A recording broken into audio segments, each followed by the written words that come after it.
আসসালামু আলাইকুম আপু ভাইয়ারা, আপনারা সব কেমন আছেন? এই তো আলহামদুলিল্লাহ, আমি আপনাদের চাপায়ের বুবু অনেক ভালো আছি। আর এই তো দেখতে পাচ্ছেন আমার মেয়ে রেডি হয়ে গেছে, সে রান্না করবে আজকে লাউ দিয়ে, শোল মাছের মাথা আর লেজ দিয়ে আর টুকরো দিয়ে রান্না করবে আলু টমেটো মটরশুঁটি দিয়ে। তো আপনারা পুরো ভিডিও শুরু থেকে শেষ পর্যন্ত দেখতে থাকেন। আর আপনারা ভিডিও দেখতে দেখতে একটা লাইক দিতে ভুলে যান। অবশ্যই লাইক, কমেন্ট, শেয়ার এবং সাবস্ক্রাইব করবেন, আমার মেয়েটাকে উৎসাহিত করবেন। আর এই যে দেখছেন ব্লেন্ডারে আমি কাঁচামরিচ, আদা, রসুন, জিরা আর পেঁয়াজ বেটে নেওয়ার জন্য রেডি করে নিলাম। আর এই তো দেখেন আমার মেয়ে রান্না করার জন্য চুলার উপরে দুই দিকে হাঁড়ি বসিয়ে দিয়েছে। আর এই তো দুই চুলা ধরিয়ে দিল। আর দেখেন কি সুন্দর পাকা রাঁধুনির মতো সে একলা হাতে সামাল দিচ্ছে দুই দিকে দুই হাঁড়ি। আর এই তো দেখেন সে তেল দিয়ে দিচ্ছে। তেল গরম হয়ে গেলে সে এখন কি করে দেখতে থাকেন। এই যে দেখেন আমার পাকনা বুড়িকে, আর সে রান্না করতে দেখছি আমার মতোই পছন্দ করছে। আর এই তো দেখেন জিরা তেজপাতা ফোড়ন করে নিচ্ছে, এটা হবে লাউ দিয়ে মাথা দিয়ে। আর এই তো এখন শুকনো মরিচও দিয়ে দিল আর ভালোভাবে নেড়ে নিচ্ছে। আর এই তো বাটা মশলা যেটা দেখলেন কিছুক্ষণ আগে, এই বাটা মশলা পরিমাণ মতো দিয়ে দিবে, কারণ লাউয়ের মশলা সব সময় কম দিয়ে থাকি আমি, কারণ লাউয়ের বেশি মশলা হলে ভালো লাগে না। আমার মেয়েকে ওইভাবে আমি শিখিয়েছি যে লবণ, হলুদ, মরিচের গুঁড়ো দিয়ে দিচ্ছে। সবগুলো শুকনো উপকরণ দেওয়া হয়ে গেছে। এখন ভালোভাবে সে নেড়ে পানি দিয়ে দিল আর মশলাটাকে সে কষাবে। এটা লাউয়ের মশলা রেডি হয়ে গেল। এই দেখেন কি সুন্দর সে মশলাটাকে নেড়ে নিচ্ছে। আর প্রতিটা রান্নার জন্য সরঞ্জামগুলো কি সুন্দর রেডি করে নিয়েছে। আর এই যে দেখেন কি সুন্দর মশলাগুলো কষাচ্ছে। আর এইদিকে যে মশলাটা ছিল তার মধ্যে লবণ, হলুদ আর মরিচের গুঁড়ো দিয়ে দিচ্ছে। এটা দিবে শোল মাছের আলু টমেটো দিয়ে যেটা রান্না করবে। এই যে ভালোভাবে সবগুলো দিয়ে গুলিয়ে নিচ্ছে। আর এখন দিয়ে দিল তেলের মধ্যে, ওইদিকে একটা মশলা কষাতে দিচ্ছে, এইদিকে আর একটা মশলা সে রেডি করে নিচ্ছে। আর এই তো দেখতে পাচ্ছেন এই মশলাটাও কষা হয়ে গেছে।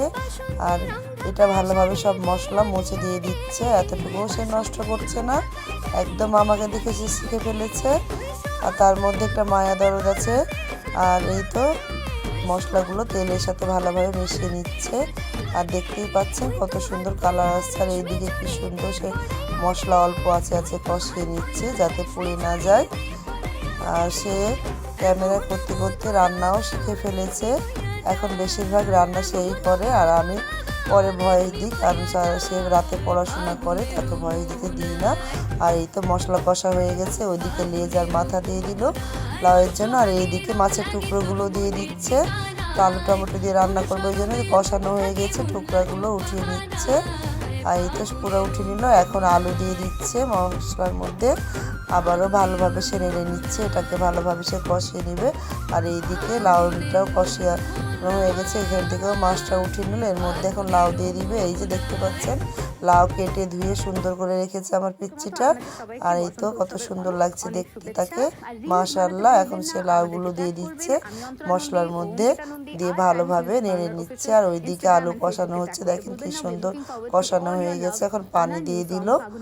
এখন এই যে পানি দিয়ে ঢাকনা দিয়ে ঢেকে দিল। এইদিকে লাউটা ভালোভাবে কষিয়ে নিচ্ছে। আসলে মশলা কষানো ভালোভাবে না করলে তরকারিটা ভালো হয় না। আর এদিকে লাউ কষানো হয়ে গেছে, পানি দিয়ে দিল, এটাও ঢাকনা দিয়ে সে ঢেকে দিচ্ছে। আর এইদিকে দেখেন মাছের আলুটা ফুটে গেছে, মাছগুলো সব দিয়ে দিল। আর কত সুন্দর করে সে রান্না করছে, একলা হাতে দুই দিকে সামাল দিচ্ছে একদম বড়দের মতো করে। আর এই তো টমেটো দিয়ে দিল, টমেটো দেওয়া হয়ে গেছে। এখন দেখতে পাচ্ছেন মটরশুঁটি দিচ্ছে, আর ধনিয়া পাতা কাঁচামরিচও দিয়ে দিবে এখন। এই যে দেওয়া হয়েছে, যে কাঁচামরিচ এখন দিচ্ছে, সবগুলো দেওয়া হয়ে গেল। এখন ঢাকনা দিয়ে আবারও সে ঢেকে দিবে। আর এই তো ঢাকনা দিয়ে ঢাকতে দিল। আর এইদিকে লাউ তরকারিটা ফুটছে। আর এর মধ্যে মাছের মাথাগুলো দিয়ে দিল, কারণ পরে দিলে মাথাগুলো ভাঙে না। এখানেও মটরশুঁটি, কাঁচামরিচ, ধনিয়া পাতা দিয়ে ঢাকনা দিয়ে ঢেকে দিল। আর এই যে এর মধ্যে ওর আব্বু চলে এসেছে। ওর আব্বু যখন রান্না করতে মেয়েকে দেখে তার মধ্যে একটা ভয় কাজ করে, তার মেয়ে হয়তো পুড়ে যাবে, বলে তুমি সরো, আমি বাকিটা দেখছি। যেহেতু আমি ক্যামেরা করছি, তার মেয়েকে সে সরিয়ে দিল। আর ও বাকিটা দেখে নিচ্ছে। আর আপনাদের ভাইয়ের কাছে অনেক সুন্দর লাগছে না ব্ল্যাক শার্টে? আমার তো মাশাআল্লাহ অনেক ভালো লাগছে আপনাদের ভাইয়াকে। আর এই তো রান্না হয়ে গেছে, এখন ঢেলে নিচ্ছে আপনাদের ভাইয়া তরকারিটা। দেখেন কত সুন্দর হয়েছে, অল্প জলে অল্প তেল মশলাতে কত সুন্দর তরকারি রান্না হয়েছে। আর এই দিকে লাউটাও হয়ে গেছে। আমার মেয়ে এসে বলছে আব্বু এটা আমি দেখি, এই যে দেখছে লাউ সেদ্ধ হয়ে গেছে। আর মাছের কালারটা দেখেন কত সুন্দর হয়েছে। এভাবে তেল মশলা কম দিয়ে রান্না করলে অনেক ভালো লাগে। আর এই তো আমার লাই তরকারিটাও হয়ে গেছে। আপনাদের ভাইয়া আর মেয়েকে ঢালতে দিল। নিজের যদি ভিডিওটা ভালো লাগলে লাইক কমেন্ট শেয়ার এবং সাবস্ক্রাইব করে দেবেন। আল্লাহ হাফেজ।